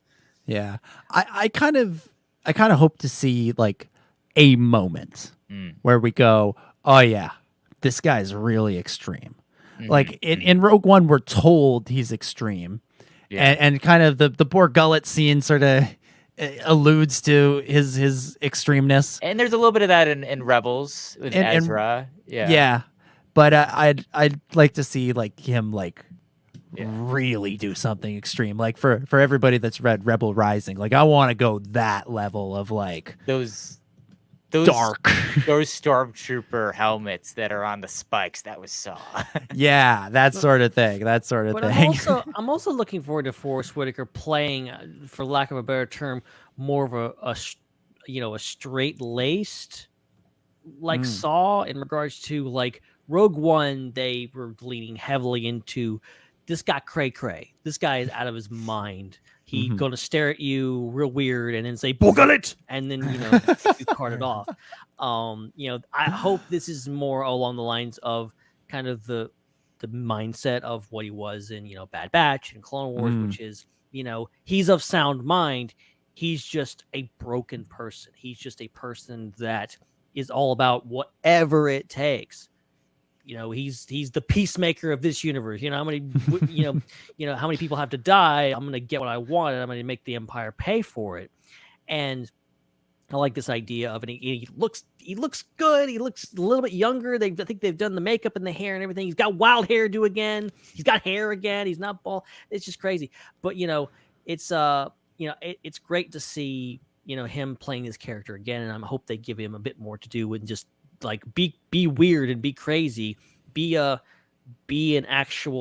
terrorist, like be someone who is trying to play along with the rebellion, trying to be a team player. Obviously, maybe Luthen is recruiting him, or maybe he's already in the Rebel Alliance, or there's some kind of alliance going on. But you can tell that like they're not getting along, and Saw is all about just doing bad things. Yeah, there's a couple of sort of moments that are alluded to in Rebels that I feel like weren't necessarily suited to that show, but could be suited to this one. And we've talked about one being Mon Mothma actually, making her speech to leave the Senate, denouncing Palpatine, all of that stuff. That would be one. Saw Gerrera breaking from the larger rebellion would be another. Yeah. And, I wonder when this show is done after its second season, which, I guess, maybe probably not next year, probably the year after, maybe when the season will come out. If we'll kind of look at the two shows and be kind of able to weave together a pretty coherent and comprehensive timeline of the last 5 years of the rebellion prior to A New Hope. Yeah, we're gonna end up having a rebellion playlist on Disney Plus and putting all the episodes in the right order. Yeah, that there will be some drastic tonal shifts between.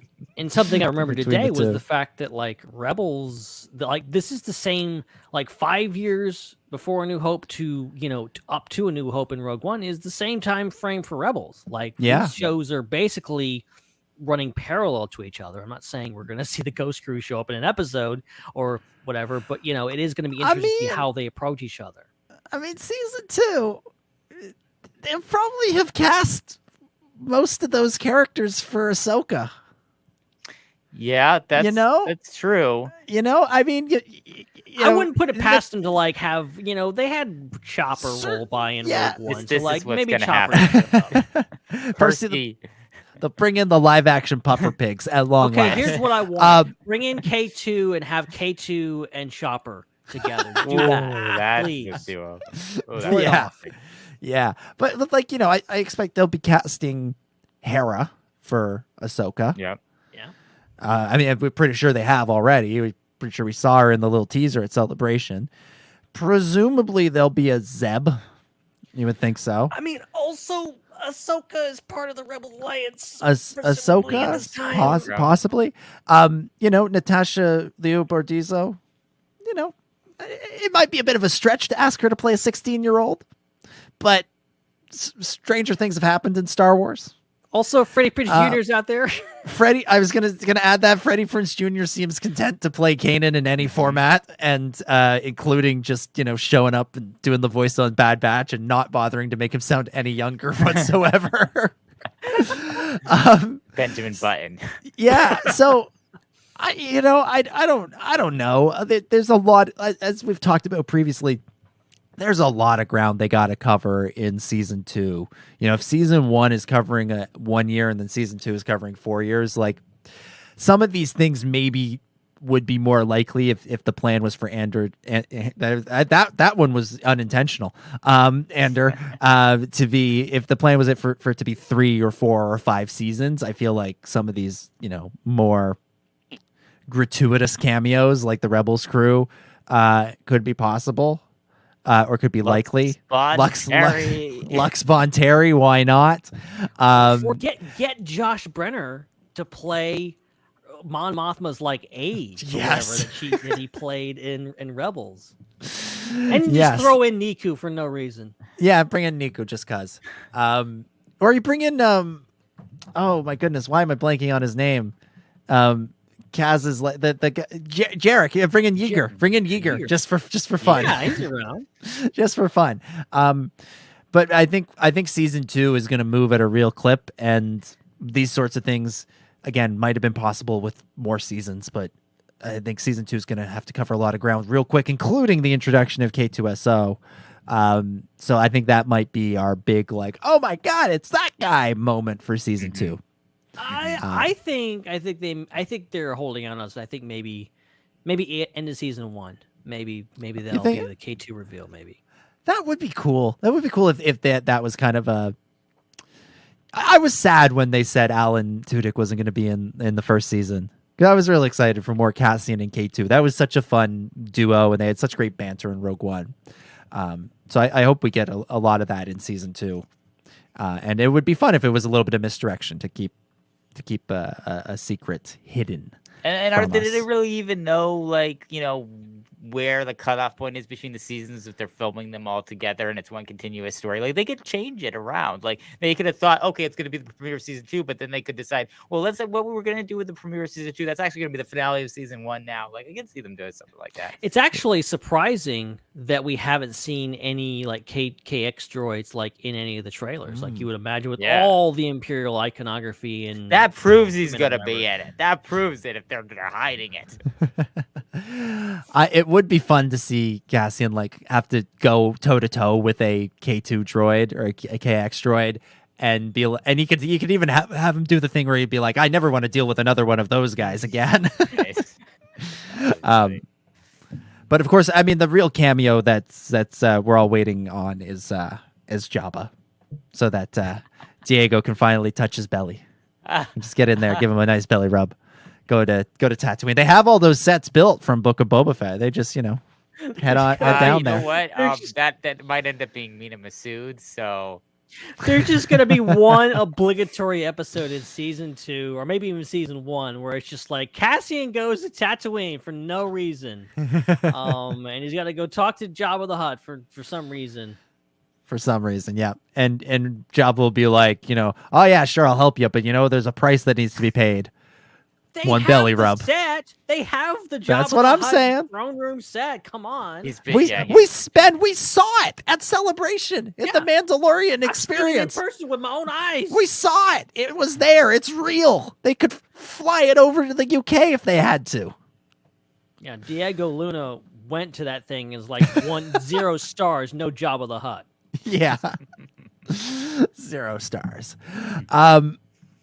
Well, we haven't really we've touched on the Empire a lot as a concept in our discussion, but we haven't really talked much about the Imperial characters. There's not a whole lot to go on. Wait, Judo Eclipse. Unfortunately, I believe we actually have the name for this character. Do you know it off the top of your head, Ben? Because I don't. Judo Eclipse. No, I don't. Give me a second. I will have all the information you require. Let's go through with it otherwise. It's Denise Go or Ga, yes. or the actress who plays her. Dira. I can't. I'll have to pull up the tweet. I tweeted all this stuff, then I forgot about it. Yeah, then I forgot it. Yeah. Did you know Eclipse? The best Star Wars Eclipse is Juno Eclipse. Yes, that's very true. But do you guys have any expectations or sort of hopes or wants from that you'd like to see from the Imperial characters in this show? It's always interesting seeing like Agent Callus like characters that end up actually becoming heroes. Like that is always an interesting storyline that I would be interested in seeing. Yeah, Ben. Yeah, all I was gonna add here is that her name is what is it? Of course, I lost it again. Judo load. Supervisor Deidre Miro. Deidre Miro. Deidre Miro. Or Dedra. It's Dedra. That's typically Deidre, but it's Star Wars, so I don't know. Yeah, could be anything. And if it's Stellan Skarsgård saying it, then I don't know. Deidre. Deidre. Yeah, Ben, anything you're particularly hoping to see from the Imperial characters? No, I think it's interesting how, and they actually confirmed that like the ISB are going to be kind of a heavy presence here. I'm assuming this is what her character is. And not just that, but I think, there's a theme here. I think maybe with Star Wars Explained that kind of touched on this. Alex was talking about it in his breakdown. The like, I think they're doing it. They're making an effort to show the Imperials without their masks. The Star Wars is, had a history of doing it both ways in kind of like dehumanizing troopers and making them cannon fodder, but also trying to, go the opposite direction with like clone troopers and Finn and all this kind of stuff. But like this, like shows like the riot troopers and their masks are, their faces are clearly shown, and then they're like what Han wears in Solo.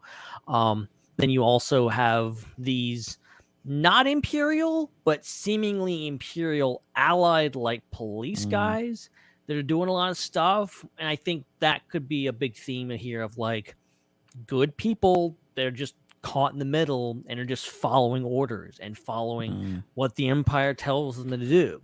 And, some of these people could be friends of Cassian's or could know him, and are being, subjugated by the Empire, but they're doing what the Empire tells them to do.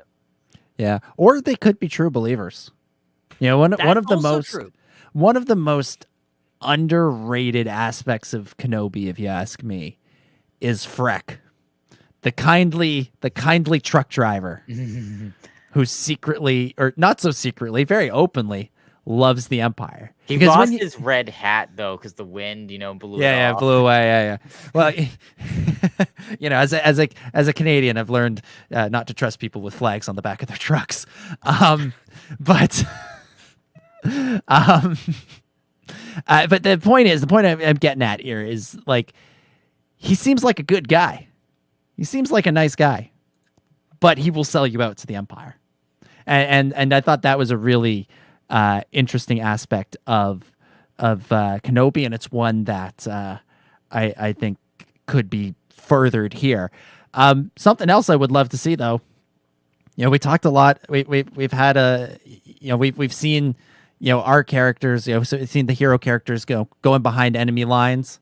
And, we know that Cassian is not actually an Imperial, but he seems to be wearing the costume at one point. We know that Mon Mothma and Luthen, even though they present themselves as Imperial senators, they actually are supporting the rebellion. I'd love to have a character that seems like a true Imperial believer turn out to be secretly helping the rebellion, and vice versa. I'd love to have a rebellion character who seems like they're a true believer, true ally of the Rebel Alliance, turn out to be a spy for Deidre or one of these other Imperials. So you have to have a double agent at some point. Yeah, it's true. It's true. I agree. So we'll see where we wind up on that front. But lots of exciting stuff. Joel wants Isards being brought into the show. Why not? Because we got names for several characters, I think, through various means. We got Cyril Karn, played by Kyle Soller, who is the guy that everyone thought was Sam Witwer in the trailer. Yeah. I was like, Sam? What was that? I had to Starkiller? What? Yeah, I did too. Did they de-age Sam Witwer? That was my thought at first. Yeah, same. Because he looks enough like Sam that it could be him, but it's also like enough that you could think there was maybe a bit of Uncanny Valley kind of going on there. But yeah. Anything else? Anything else you guys want to bring up about the trailer? Wait, was that Maz Kanata in the trailer? That's or what somebody like who looks like Maz Kanata. That person looked. That alien looked kind of like Maz Kanata, Well, especially with the eye things. Like, no, that's not. You don't think it's? That's not Maz. No, that doesn't. They've got the goggles, but after they got the goggles, but after that, they don't look anything clearly like Maz. It's clearly like a human dude. Well, humanoid dude, but like he's got the he definitely gets his glasses from the same place that Maz Kanata gets hers. Yeah. but I don't know what's going on there. He's like a doctor. He's got a giant syringe. Yeah, he looks like a mad scientist. Yeah, which is pretty cool. I love a good mad scientist in Star Wars. Where is Maz Kanata? This character, it could be in any of these shows and just isn't. And I just like, where is she?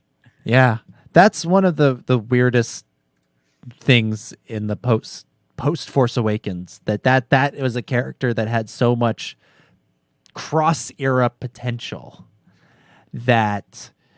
We talk a lot about JJ not knowing what to do with Ryan's ideas in Rise of Skywalker. That's one where Ryan didn't really know what to do with one of JJ's ideas in Last Jedi, and the character I thought for sure would wind up in the Han Solo movie. That seemed like too good an opportunity for a crossover to pass up. Yep. But has yet to show up there. With all the Grogu stuff, feels like she could show up in Mandalorian. The Acolyte, she's a character in the High Republic, so could pop up in the Acolyte. Could easily pop up in this show. But I mean, I don't know. Maybe Lupita. I was just gonna say maybe Lupita's just too busy. She's got Black Panther movies to make, all that stuff. But like Han specifically mentions, like, oh, he's run this place for 1,000 years. So I'm like, yeah. Oh wow, we're gonna see characters like going to Takodana and like going to the castle and stuff like that. And Han's gonna go to the castle in Solo, a Star Wars story. Yeah. But maybe that was gonna happen in a sequel. It never happened. Nah, that's probably no. Yeah, there were two characters introduced in Force Awakens that I thought would show up in other stories in other eras. One was Maz, the other was Lor Santeca. Yeah. And that was Boba Fett. Book of Boba Fett. That was him. That was him the whole time. Yeah. Okay.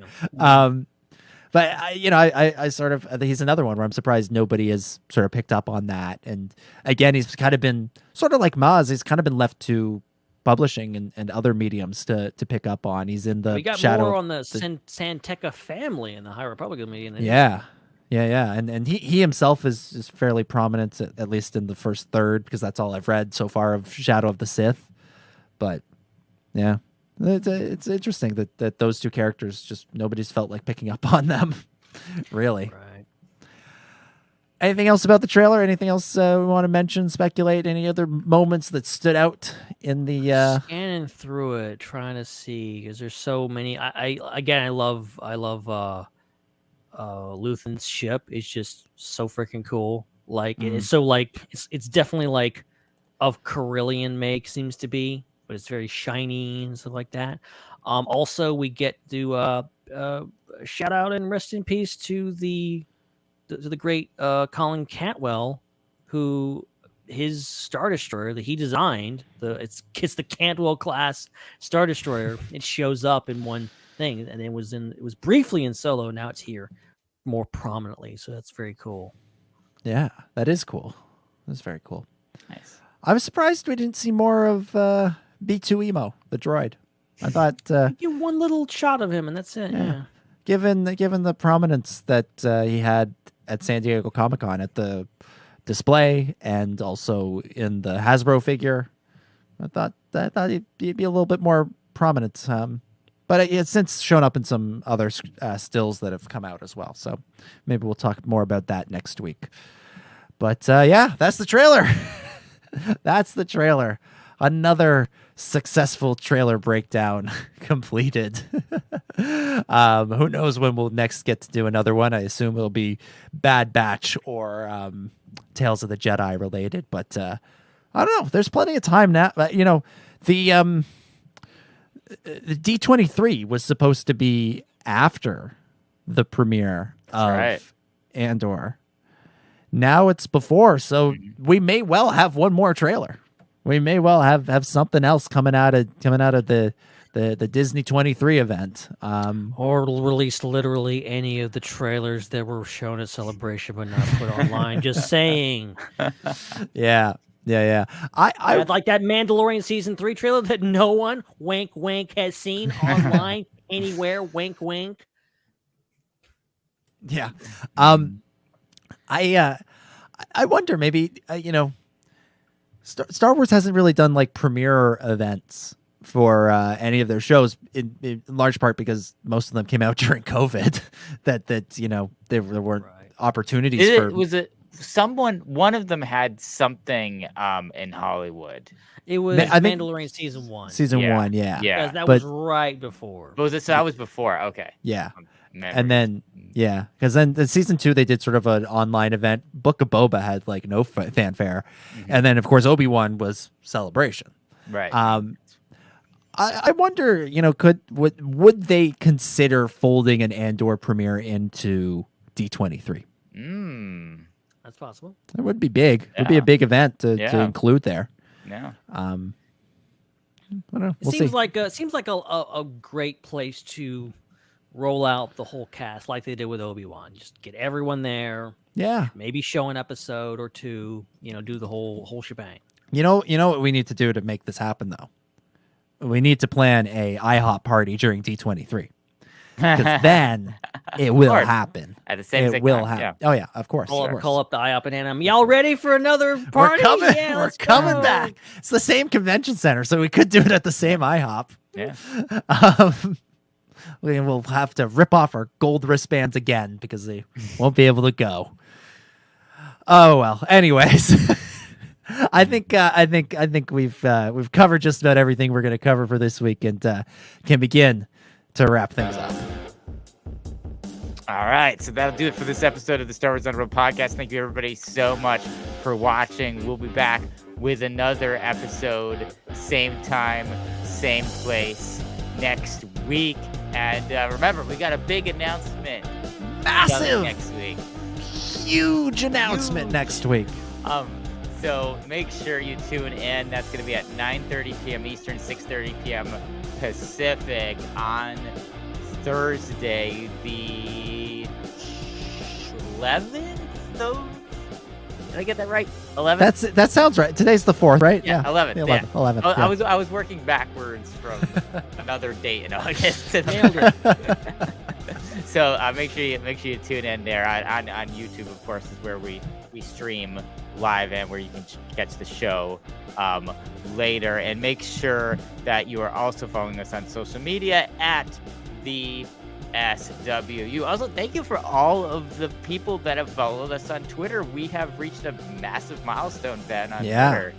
100K, 100,000. Freaking finally. Crazy. Awesome. And thanks everyone for following us. And we've continued to grow since then. We're like 101 something. Yeah, we're almost to far 104 surpassed. Far surpassed it. So yeah, thanks to everyone for making that happen. That was great. So check us out. What we've been on Twitter since July 2010, as it says on my Twitter bio. That's awesome. At the SWU. Dominic, thank you so much for hosting tonight. It was my pleasure, as always. Great fun breaking down this trailer. I love nothing more than a good trailer breakdown, and I feel like, not to pat ourselves on the back too hard, I felt like this was a good trailer breakdown that we did here. Lots of fun getting into everything, and I so cannot wait for Andor. It looks to be everything I hoped it would be, and September 21st, bring it on. I cannot wait. Again, subscribe or check out, or I'm not entirely sure what the correct terminology is for Substack. It's got to be just sub, because there's a sub in the stack. Yeah, Substack. Okay, yeah. So sub to hot off the press on Substack. I should get the name right. Sub to the stack. That's what they want you all to say. Boom. There it is. Sub to the stack, and go read the first installment is what I'm going to call it. Or the first stack. You sub to get the stack. Yeah, that's it. A stack of pancakes? I don't know. Go read the first one. I put a lot of work into it, so check it out. And cannot wait to do all this again next week and talk about the Lego special. Yeah. In addition to our big announcement and a Hasbro interview. Next week's going to be huge. Can't wait. And of course, at Dominic J25 is where you can follow Dominic on just general non-stack social media. Ben, thank you for hosting as well. Oh, this was an absolute pleasure. I don't want to say as always because these episodes seem to be the most fun. Just talking about a bunch of images in a row in a little video. It's amazing how much content we can get out of just that little couple minutes worth of Star Wars content. It really is. It's so much fun. It's fun to obviously watch these episodes and break them down. But we get critical and some episodes don't work for us or whatever. Trailers are just pure bliss, pure just like, oh my god, it looks amazing. It's this or that.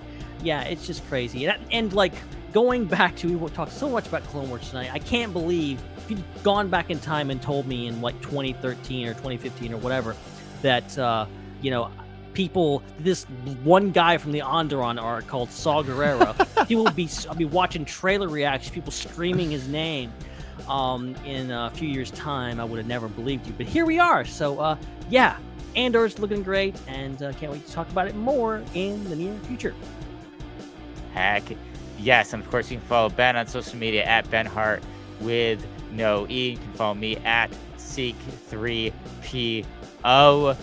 Make sure you check out our Patreon, patreon.com/the SWU, where you can get those bonus pre-shows that you can be involved in live that we record before each show, and you can watch them on demand later as well. If you want a preview of that, just check out the special episode we recently released for everyone on our YouTube channel with highlights from a Patreon exclusive bonus pre-show. Patreon.com/the SWU. And, of course, swunderworld@gmail.com is where you can send us an email. And don't forget to review us on your favorite podcast app that you're listening to. We'll be back with another episode, same time, same place next week. But until then, for Dominic and Ben and all the other great contributors we have here at Star Wars Underworld, my name is Chris, and may the Force be with you.